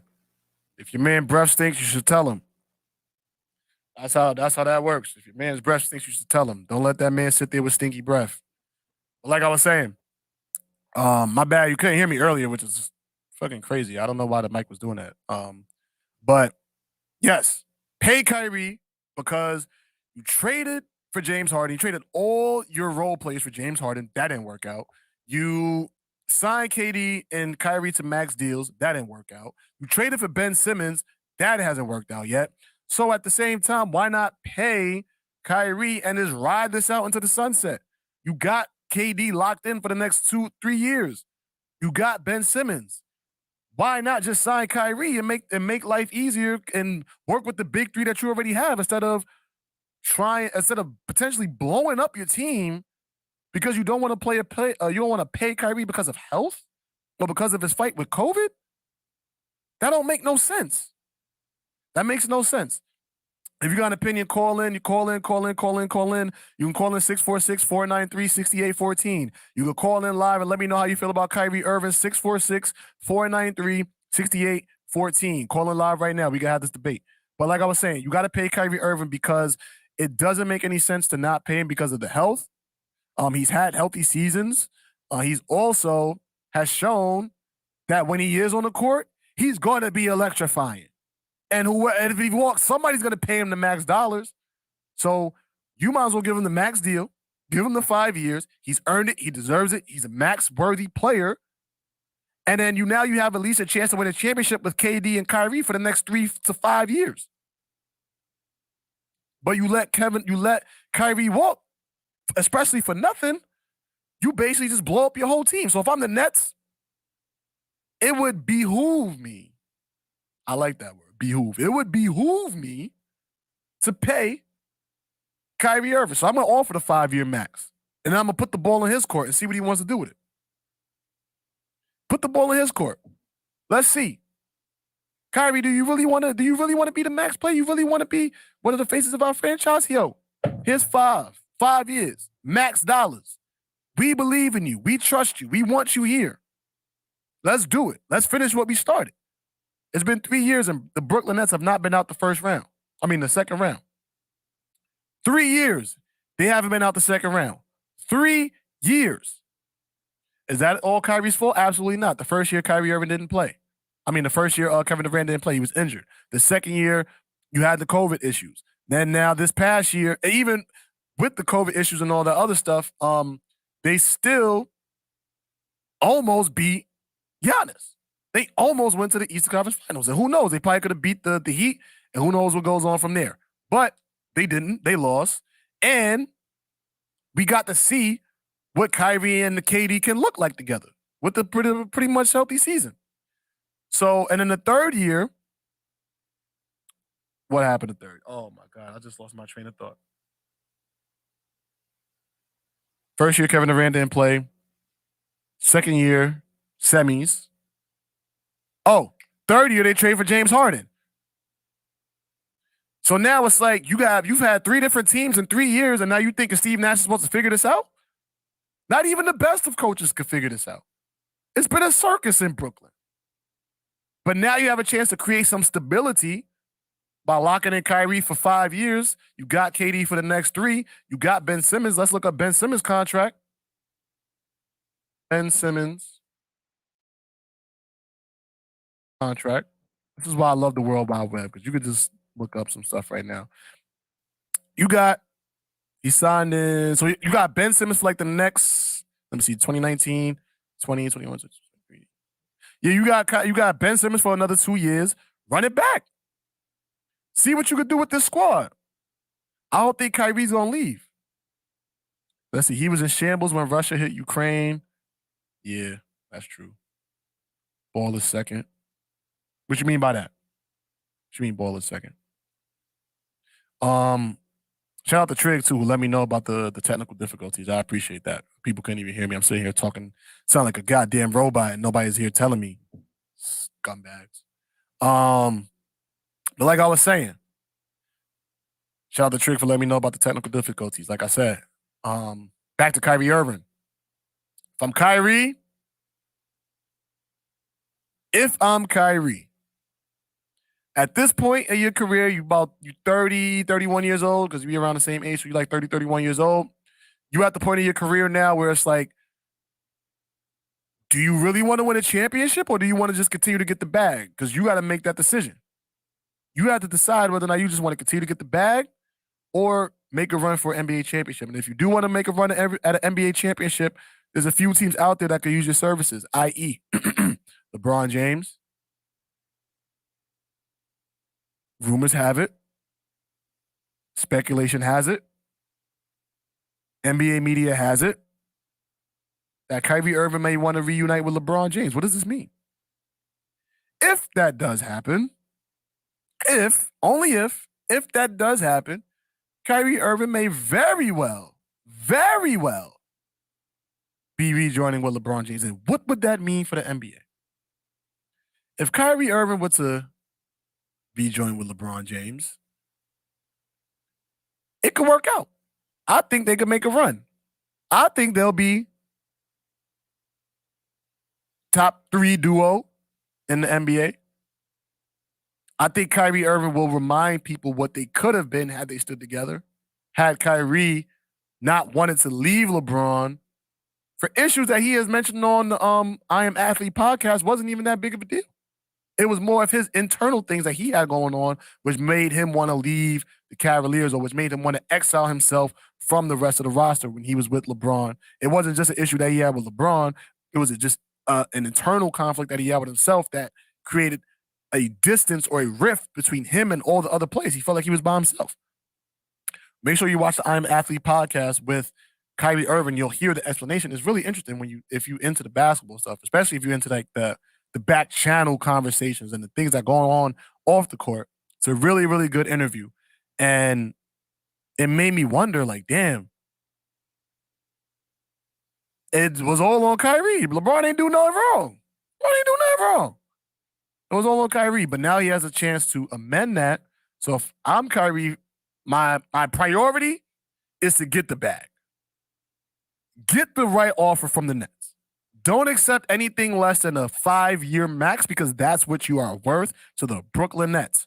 Also, I feel as if the first contract that gets leaked about what they offer may set the tone for the rest of the market if he decides to opt out and become a free agent. Because if, say, for example, if I am, just to throw a team out there, if I'm the Bulls, if I'm the Chicago Bulls, and I want Kyrie Irving, I got the money and everything to give him a 5-year max, but the Nets only offer a 3-year deal. If I'm the Bulls, I may not offer the max. I may only offer a little bit better than the 3-year to entice him to come on my team. That's why that first deal, or that deal that once it gets leaked, is going to matter, because it may influence the market to make people think like, okay, the most he's going to get, or the most that's on the table right now, is from the Brooklyn Nets at 4 years. Let's just say 4 years, 150 mil. Let's just say whatever. Just throw 150 mil. Just throw the numbers out there. Instead of the 5-year, 200 mil, we'll give him 4 years, 150, with these incentives, or with these incentives. That's the right word. We'll give him that. Now other teams are going to be like, oh, okay, so if that's what they offered, we'll offer probably 1 year more. Not the max, but we'll offer 1 year more, offer more money without the incentives. Let's just say. It has an influence on the market, and that's why I feel like it's important to negotiate the max deal first. So that way, if you opt out, once it leaks that the Nets offered this, like, okay, at the very least, you know that he may go back and take that 5-year max dollar deal. So you got to come correct. If you the Bulls, if you the Knicks, if you the whoever you are, you got to come correct, because that 5-year max deal is sitting over there on the table, and he could take that. Easily could take that. So you got to understand what's at stake, is my point. You got to understand what's at stake. And that initial negotiation between him and the Nets is pivotal. Pivotal. Whether he really wants to stay there or not, you still got to negotiate the right way, because you need that deal to work, so that way your value doesn't get deflated in the open market, which is very possible.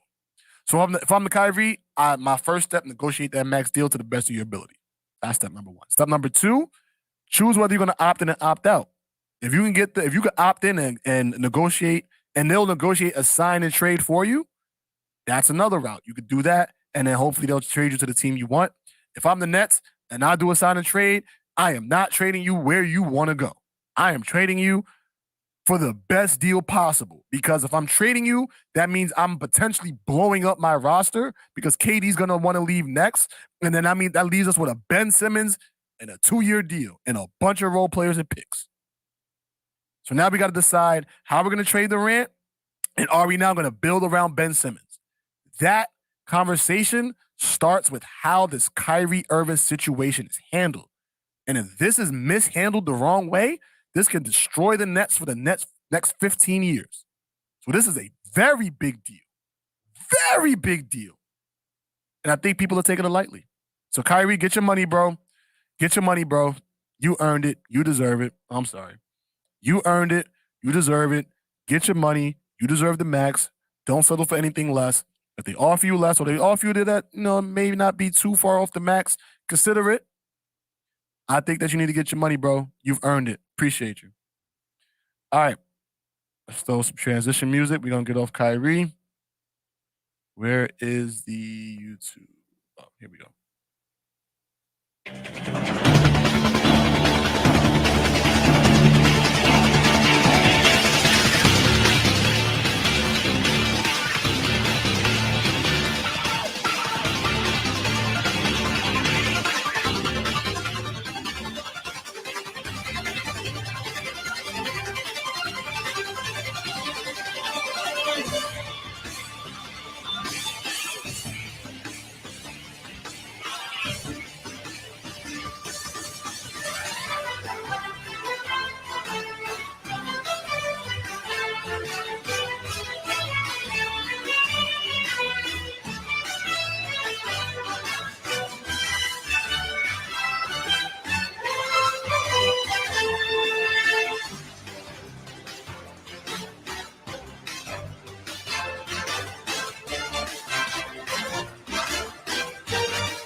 All right.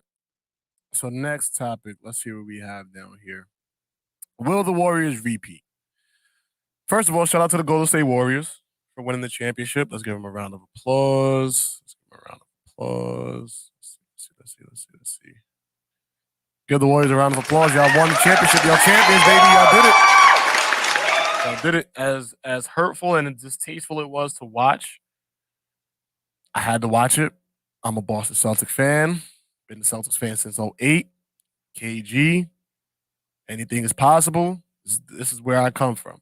I've been rocking with the Celtics ever since. I feel like it was a great home for me. And ever since then, we've been losing. And it's been a very, very tough decade and some change.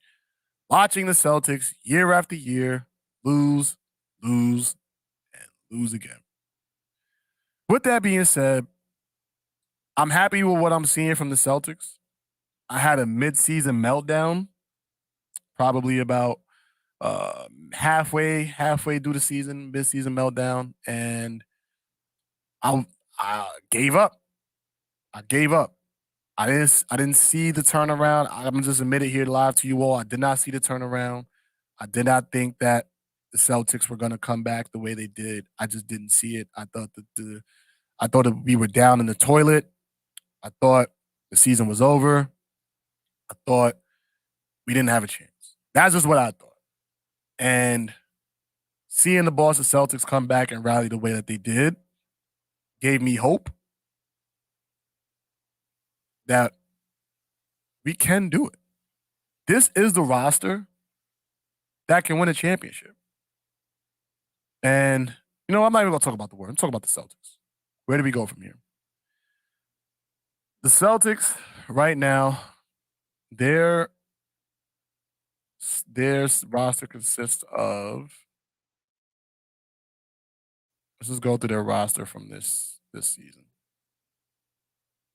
Grant Williams, Jason Tatum, Marcus Smart, Peyton Pritchard, Al Horford, Jaylen Brown, Robert Williams, Aaron Nesmith, Derek White, Sam Hauser, Daniel Tice, Luke Cornett, Broderick Thomas, Malik Fitz, Nick Stauskas, Matt Ryan, not the football player, and Javon Morgan. This was our roster. And looking at this roster, a lot of people didn't think that we stood a chance. People did not think that the Boston Celtics had any opportunity of doing anything this year. A lot of people believe Jason Tatum and Jaylen Brown could not work together. There were rumors that one of them could be traded. There were thoughts that one of them should be traded. However, I didn't think that was right. I think that, at midseason, I was ready to let go of Jason Tatum. I'm not gonna lie. I keep it 100 with y'all all the time. I was not a believer. But then I had to think to myself, I have to give players a chance to grow. And I've said this in the past, but this time I did not, in this instance with the Boston Celtics, I did not hold myself accountable to that. Too often, these NBA players come into the league and they are not given time to develop. They're not given time to have growth. We are on top of them. Boom, boom. You need to be doing this. You need to be doing this. You need to be doing this. All in the timeline that they believe it should be done. It's not a realistic timeline. You're 24 years old in the NBA Finals. That's a major accomplishment because most people don't reach the finals ever. But now you've done that at 24 years old. That's an amazing feat. Jaylen Brown, I believe, is 26 years old. You guys accomplished that. That's an amazing feat to accomplish. I'm looking at some of these birthdays. I'm seeing 1998, 1994, 1998, Al Horford's he's older. He's 86. Jaylen Brown, 96. Robert Williams, 97. Aaron Nesmith, 99. Like, these are young players. Derek White, 94. So, let's see. Yeah, Marcus Smart's 28 years old. Like, come on. This is a young team. And I think they have a bright future. And I think that bright future is going to lead to at least one NBA championship. I don't know how many is going to lead up to for over the course of the career. It depends on how the Boston Celtics decide to shake up their roster, if they decide to do so at all. If I'm Brad Stevens, I run it back with the same team. Unless you can get a good deal for a solid point guard um like Mike Conley. If you can get like a Mike Conley, if you can get even maybe like a Malcolm Brogdon, you can get a Malcolm Brogdon. Somebody to take the playmaking pressure off of Marcus Smart is what I think that they need to go. Marcus Smart can make good plays. He has made good plays. He played phenomenal this year, but I think that he needs help in that regard. If we can't get another playmaker, I am perfectly fine starting and ending with Marcus Smart. He proved that he can be that championship point guard, but I think it's a lot to ask of him to be the primary playmaker and arguably the best defensive player on the team, at least the best perimeter defender that we have. That's a lot to ask from him. So I think we need to help in that regard by getting Marcus Smart, another point guard who can basically run the show, but average 15 and 7, hit some threes, play defense. That's Mike Conley all the way. And Mike Conley is one of my favorite point guards because of his ability to play both sides and be a playmaker. Sorry, I had to put on some blisters. So if I'm the Celtics, let me see the landscape right now. You got Grant Williams, like I said, Jason Tatum. You keep those two. You keep Marcus Smart, Payton Pritchard, keep him. I like him. That's actually my third favorite player on the Celtics. Al Horford, Jaylen Brown, you keep those two. Al Horford, he may retire, he may not. I don't know. If he decides to stick around for another year, let's run it back. You got Jaylen Brown, Robert Williams. Hopefully he comes back healthy next year. We got Daniel Tice. I'm still trying to figure out what we should do with him. But then we have a lot of these younger players on our roster. I don't know. Maybe we could flip some of these players into another solid role player. Derek White came into form this year. Shout out to him. He did a great job. But we got to figure out a way to take it maybe another level because the rest of the East is stacking up. Chris Middleton's coming back. The Miami Heat are going to run it back next year. I think they will. Kyle Lowry should be back healthy. They was missing him. Jimmy Butler's coming back. Bam is coming back. So they got their solid three. The Nets, we're going to see what happens with them. I think Kyrie stays. If they give him the 5-year max, they're going to run it back with Ben Simmons, Kevin Durant, Kyrie Irving. Hopefully if Ben Simmons plays. But I don't know where the Boston Celtics are going to get that third piece unless they believe that Marcus Smart makes them a big three. I think so. Because at the end of the day, he is the reigning defensive player of the year. So he's proven that he is the best perimeter defender, if not one of the top three that we have. Shout out to Jrue Holiday, who's always in that conversation. Phenomenal defensive player. Probably one of my favorite defensive players to watch. But with the three of Tatum, Brown, and Smart, I think with time they can win a championship.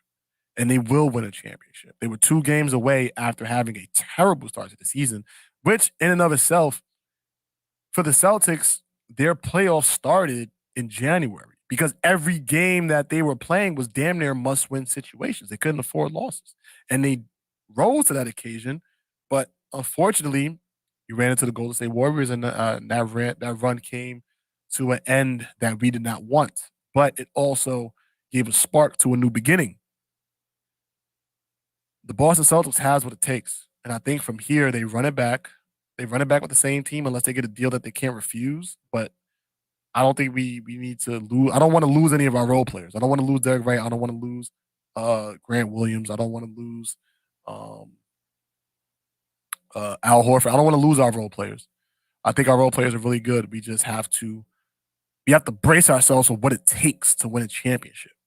I think at the beginning of the season, they knew that they were going to be okay, but I don't know if they all believed they were going to get as close as they were to winning an NBA Finals. And I think when it came around and they started winning, they started to believe in it, And I think in the playoffs, they kind of expected it. But now next year is championship or bust. Next year, y'all got to show up. Y'all got to show up. And y'all will show up because I believe in y'all. But I think, let's see, we've been on for about 2:13. I'm going to wrap up here. Appreciate everybody who's been rocking with me today. This is just my perspective. And have a safe weekend. It's going to be hot outside. Just passed the gun laws. People are afraid. People are angry. Stay safe. I wish you all safety. I wish you all love. To my teenagers, I love you all. If you need anything, I'm here for you. To my adults, let's continue to guide the youth the right way.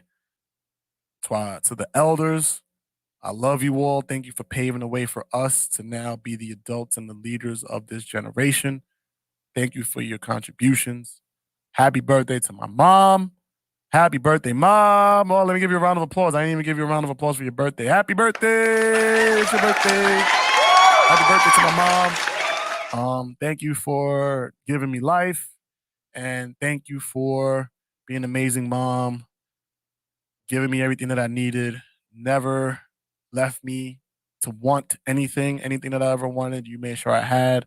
You also made sure I had the necessities, and you also gave me the values and the principles that I needed to be successful in life. And I just hope that I'm making you proud. So again, happy birthday. Happy birthday. Shout out to you. And shout out to anybody who's tuned in, who's commented, who's been on this live rocking with me. It's been love. It's been real. And shout out to the mayor. Shout out to the mayor for dropping that money on my mind. You know, I've been waiting for that. We're going to be playing that on repeat when it comes Thursday or Monday for that matter. Make sure that you're tuning in. And Monday, we are having Jonathan Soto. He's running for New York State Assemblyman. We are having him on the podcast Monday at 8 o'clock. Make sure you tune in. You come with questions, come with ideas, you come with things that you want to see in the community. Come out with all these things. Now we have the time to voice our opinions here on 40 Central. Make sure you are here on the live Monday at 8 p.m. to meet Jonathan Soto. You can follow him at Soto, 4, New York on social media. Follow him, DM him, let him know that you're going to be tuning in. Because Monday is going to be a really, really productive conversation on how we can make our community a better place. Thank you for your time. Now I'm out of here. Peace, love, and hair grease.